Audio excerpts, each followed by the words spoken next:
कभी सोचा था किसी ने औरंगाबाद जैसे शहर से जहां शिवसेना कहती थी कि यह हमारा घर है, किसी ने तस्वर नहीं किया था, लेकिन यह आप लोगों का इत्तेहाद था जिसने यहां से शिवसेना को उखाड़ कर फेंका और मजलिस को यहां पर आपने अपना झंडा लहराया।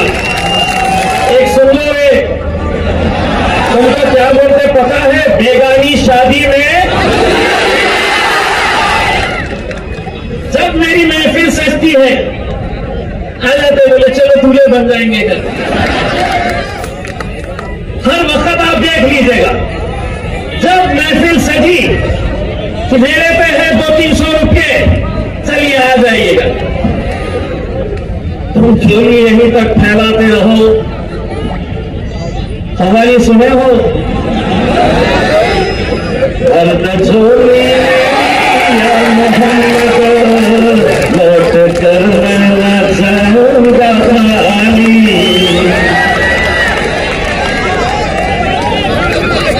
मांगना है तो उससे मांगते हैं, किसके सामने तलवे चाट रहे हैं उससे मांगो।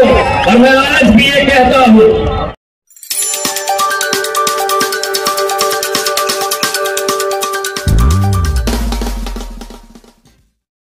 डॉक्टर साहब, हमारे हल्के औरंगाबाद से बहुत सारे अहबाब ने यह फैसला किया था कि वो इलेक्शन लड़े, लेकिन बाद में अली जनाब इम्तियाज जलील साहब के काम को देखते हुए और कौम और मिल्लत के मफाद में उन्होंने अपने पर्चे को वापस ले लिया और अली जनाब इम्तियाज जलील साहब को उन्होंने अपना सपोर्ट जाहिर किया। मैं आप तमाम से दरख्वास्त करता हूँ कि जोरदार तालियों की तमाम आदाब करते हैं। सबसे पहले जनाब साहेब खान बरान साहब का इस्तकबाल हो रहा है, जोरदार तालियों। मैं तो साहब खान पठान साहब को इस्तकबाल करें। इसी तरीके से जनाब एजाज खान साहब ने भी अपना पर्चा नामजद की वापस किया था, उनके फर्जन हारूफ खान तशरीफ लाए, मैं उनसे दरख्वास्त करूंगा कि वो इस इस्तकबाल को कबूल फरमाए। इसी तरीके से जनाब जियाउल्लाह साहब ने भी पर्चा नामजद की दाखिल किया था, लेकिन फिर उन्होंने वापस ले लिया और इमाम को अपना सपोर्ट जाहिर किया। मैं बरसला सदुद्दीन ओवैसी साहब और अली जनाब इम्तियाज जलील साहब से दरख्वास्त करूंगा कि वो उनको इस्तकबाल फरमाए। इसी तरीके से हमारे चौथे मोहसिन नाजिम साहब ने भी अपना पर्चा वापस लिया है और इंशाअल्लाह उन्होंने भी अपना सपोर्ट जाहिर किया है। हम इन तमाम को शुक्रिया अदा करते हैं। इंशाअल्लाह 2024 के बाद जब 2029 में इंतखाबात होंगे तो इंशाअल्लाह चंद्रकांत खैरे भी इंशाअल्लाह इम्तियाज जलील साहब को सपोर्ट करेंगे।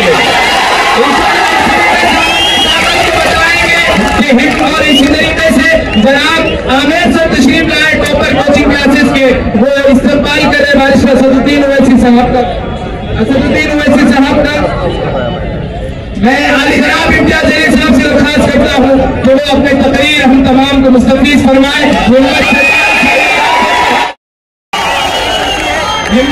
हिम्मत चट्टान सी है, इरादे पहाड़ से, लड़ना भी जानता है सियासी बिगाड़ से। औरंगाबाद का है इम्तियाज, शेर औरंगाबाद का, संसद भी काम जाती है जिसकी दाड़ से।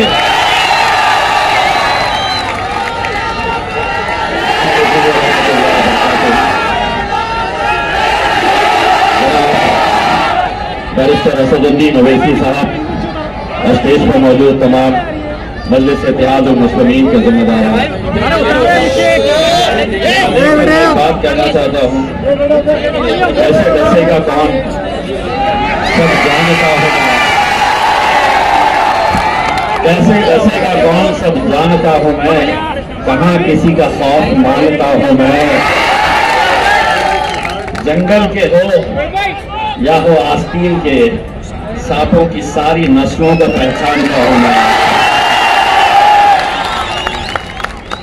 अल्हम्दुलिल्लाह मेरे भाइयों, 2014 में आपके बीच में आया था, आप लोगों ने अपने इत्तेहाद का मुजाहिरा किया था और अल्हम्दुलिल्लाह यहां से 2014 में आपने मुझे आपके इस हल्के से एमएलए बनाया।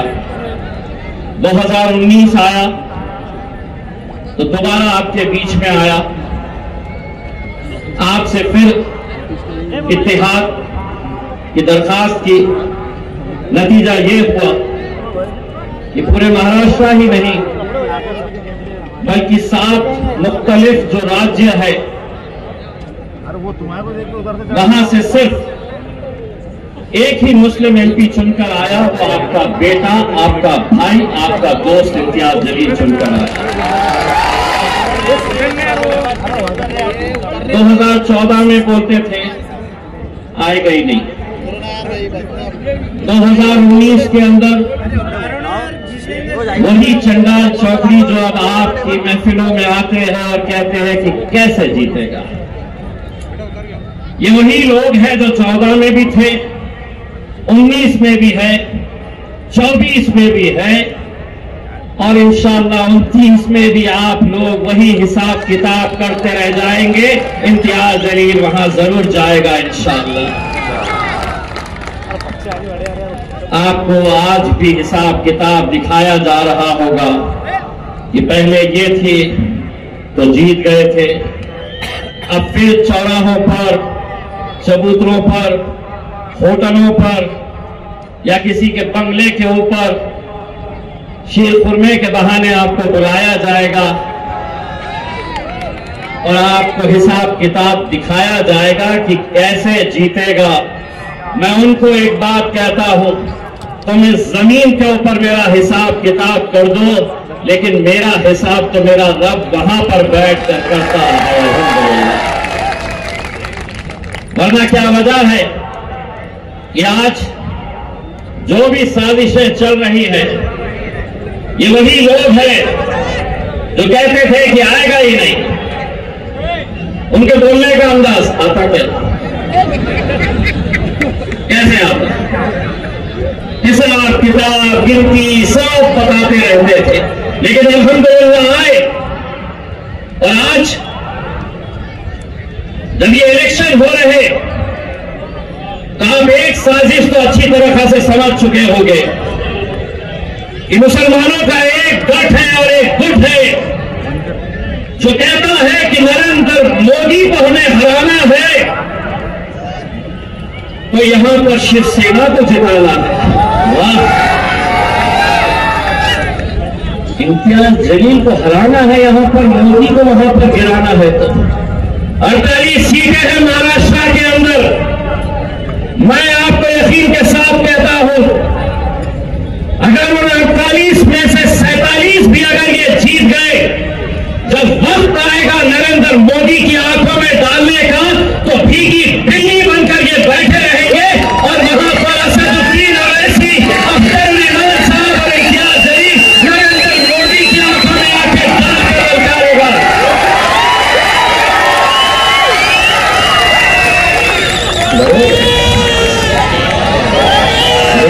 मोदी को जिताना है तो इम्तियाज जलील यहां नहीं चलता।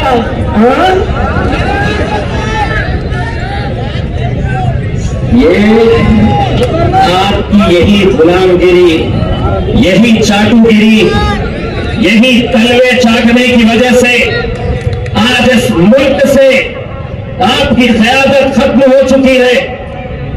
यही तलवे चाटने से कभी सोचा था किसी ने औरंगाबाद जैसे शहर से जहां शिवसेना कहती थी कि यह हमारा घर है, किसी ने तस्वर नहीं किया था, लेकिन यह आप लोगों का इत्तेहाद था जिसने यहां से शिवसेना को उखाड़ कर फेंका और मजलिस को यहां पर आपने अपना झंडा लहराया।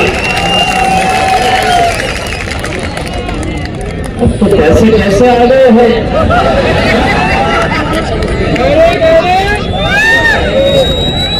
कैसी कैसी छवियां फैला रहे हैं।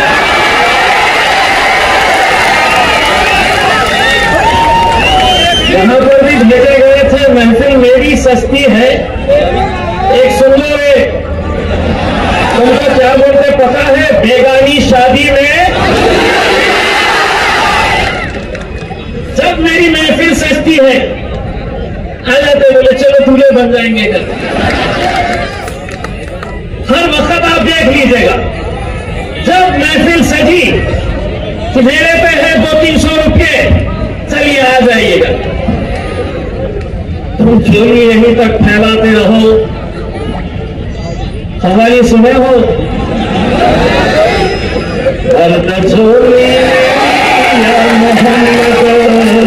लौट कर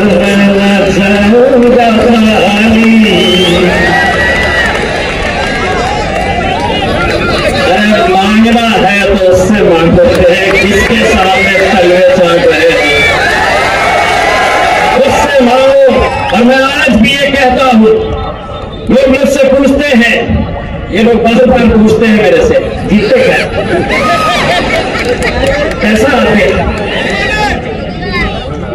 मेरे 2019 में आपको कितना भरोसा था कि आप जीतेंगे और 2024 में आपको कितना भरोसा है? तो मैं उनको ये कहता, 2019 के अंदर मुझे 100% यकीन था मैं जीतूंगा, लेकिन अब वो इंतजार करते हैं कुछ तो भी बोलूंगा करते। 2024 में 200% यकीन है कि 4 जून को हम हिंदुस्तान का सबसे बड़ा जश्न यहां पर मनाएंगे।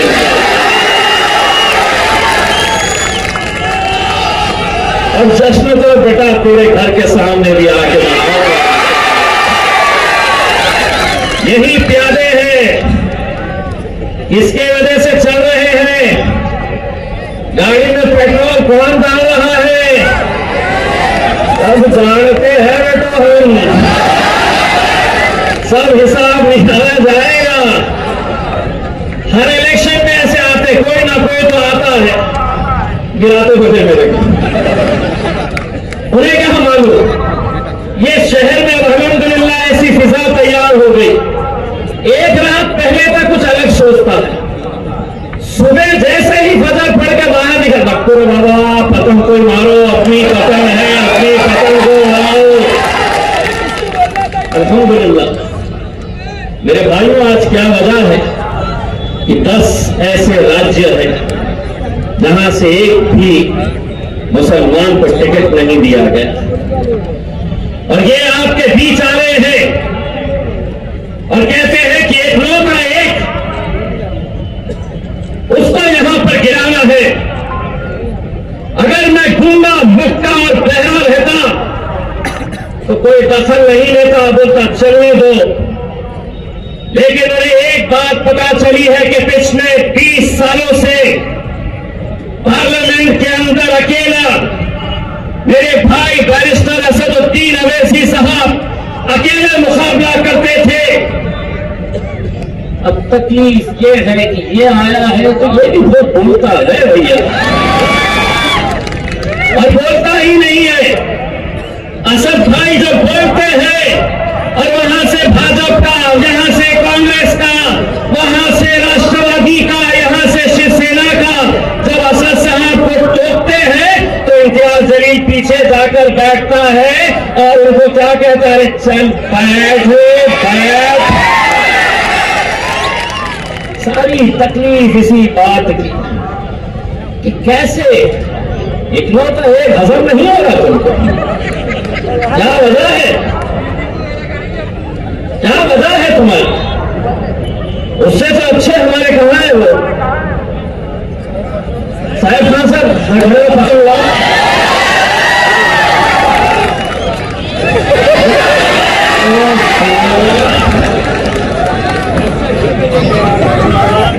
कुछ दिन पहले के इंटरव्यू देख रहा था, मैं तो डर जा रहा था। जो खड़े लगा तो बोला मेरे से मुकाबला है ही नहीं। मैं बोला यार मैं खड़े गए तो है ना, मेरे का मुकाबला किसी के साथ नहीं है। मेरे भाई, मैं आप लोगों से सिर्फ इतना इंतजार करने के लिए आया। असद साहब कल भी रहेंगे इंशाअल्लाह। कल 2 जलसे हैं, एक तो मालूज में शाम में 5 से 7 और दूसरा जलसा रेलवे स्टेशन पे मोइनुल स्कूल के पास जो उस ग्राउंड के ऊपर है। आप सभी से इल्तिजा है कि उस ग्राउंड के ऊपर आप दोनों जलसों में शरीक रहिएगा। आज चूंकि इतने ज्यादा हमारे पास मेहमान थे, बहुत सारे मुफरिद थे, और मुझे मौका देना है मेरे साहब बैरिस्टर असदुद्दीन अवैसी साहब को, तो आज जहां पर छोड़कर जा रहा हूं, इंशाअल्लाह कल वहां से कंटिन्यू करूंगा। आज सिर्फ आधा ही हिसाब निकाला हूं, कल पूरी बजा के जाऊंगा तुम्हारी।